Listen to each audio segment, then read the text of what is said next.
I've always had a major affinity for Square Enix. My heart skips a beat every time I see their logo pop for a new game announcement, and I know I'm not the only one that this happens to. That said, I'm starting to get just a little concerned as we head into the new year. I don't want this to be one of those Square Enix is going bankrupt or they should sell to PlayStation videos because frankly, I don't think either is going to happen or should. But I'd be lying if I said some patterns over the last few years haven't been a little troubling.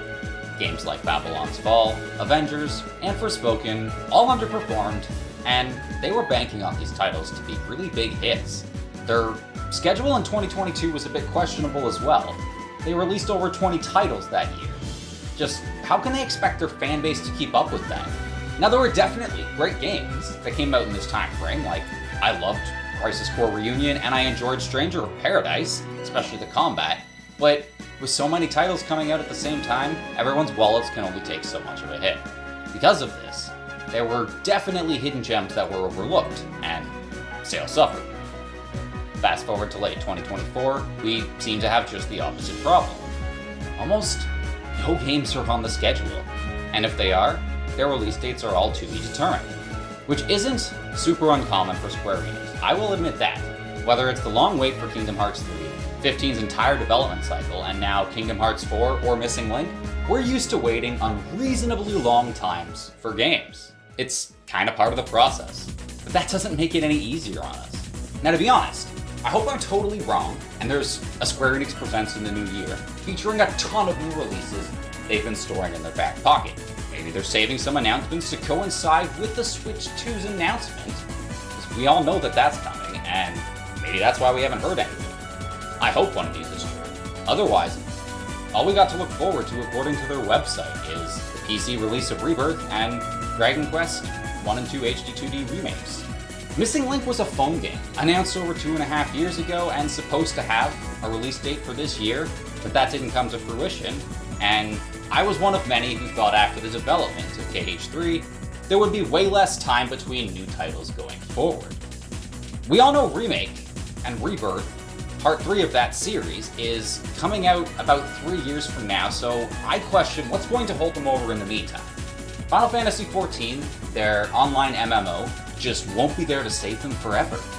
Now personally, I adore FF14 and I don't plan on stopping anytime soon, but not every game can go on forever and continue to bring in new players. I feel as more and more expansions release, and people realize they'll have to beat 6 or 7 of them to catch up to where everyone else is, that will become a huge barrier for entry. Not everyone has that kind of time. But like I said, I don't want to be all doom and gloom. There's plenty of ways they can get back on track, and it's a possibility they may have never had any plans to release the title early in 2025 anyways. Although I find it interesting how all fans seem to be unanimous in wanting things like that FF9 remake, a 13 remastered trilogy, and a Tactics remake. All of these have been repeated for close to 5 years now as some of the most wanted titles. Any conversation, online or in person, about Square Enix will always come around to one of these three. People are wondering why these still haven't been released, especially Tactics and FF9. They were part of that NVIDIA leak way back in 2021, and nearly every other leaked game from that has actually come true at one point or another. If one of these titles aren't ready, I would imagine it can't be too difficult to do something like port the 13 series over to the PS5 and the Xbox.